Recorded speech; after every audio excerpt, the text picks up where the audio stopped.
नमस्कार. ज्योतिष आणि रहस्यामध्ये आपल्या सगळ्यांचं पुन्हा एकदा स्वागत आहे. आपल्या ज्योतिषशास्त्रात, आपल्या प्राचीन ग्रंथांमध्ये आणि आपल्या पंचांगामध्ये अनेक प्रकारचे योग लिहिलेले असतात. परंतु आपण त्याच्याकडे फारसं लक्ष देत नाही, कारण आपल्याला त्यांच्याबद्दल फारशी माहितीच नसते. असाच एक विशेष योग 17 मार्चला या मंगळवारी निर्माण झालेला आहे. त्याला म्हणतात वारुणी योग. प्राचीन शास्त्रांमध्ये वारुणी योगाला अत्यंत पवित्र आणि शुभ मानलं जातं.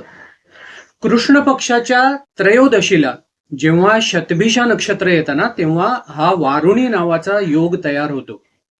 शतभिषा नक्षत्राचे जे देवता आहेत ते वरुण देव असतात, म्हणून त्यांच्याच नावावरून या योगाला वारुणी योग असं म्हटलं गेलंय.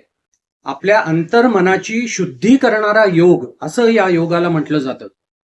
जसं आंघोळ करताना आपण अंगावरनं पाणी घेतो आणि आपल्या बाहेरच्या शरीराचं शुद्धीकरण करतो, त्याचप्रमाणे या वारुणी योगाच्या दिवशी आपण आपल्या मनातील राग, द्वेष, जुने दुःख आणि नकारात्मकता सोडायचा संकल्प केला ना, तर आपल्या मनाची, आपल्या अंतर्मनाची शुद्धी होते.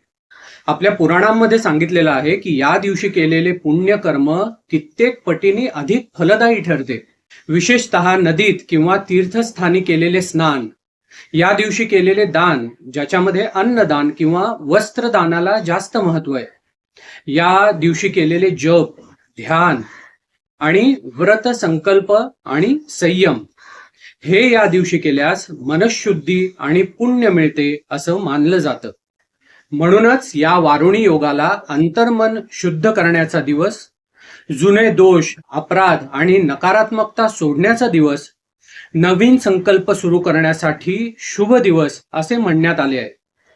मग या दिवशी तुम्ही काय काय करू शकता, तर सकाळी लवकर उठून स्नानादी आवरून ओम नमः शिवाय या मंत्राचा जाप करावा. किती करावा याला काही गणना नाहीये, तर किमान 108 वेळा तरी करावा असं म्हटलं गेलंय. नंतर सूर्याला जल अर्पण करावं आणि शंकराला जल अर्पण करावं. जल अर्पण करत असताना मनातील सर्व नकारात्मक विचार सोडून द्यावेत. आपल्या जुन्या दोषांची, आपल्या अपराधांची क्षमा याचना करावी आणि नंतर मनात एक नवीन संकल्प धारण करावा. नंतर संपूर्ण दिवसात यथाशक्य दान करावे.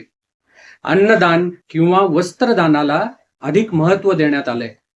या दिवशी केलेल्या पुण्यकर्माचं कित्येक पटीने अधिक पुण्यफल मिळतं असं म्हटलं गेलंय.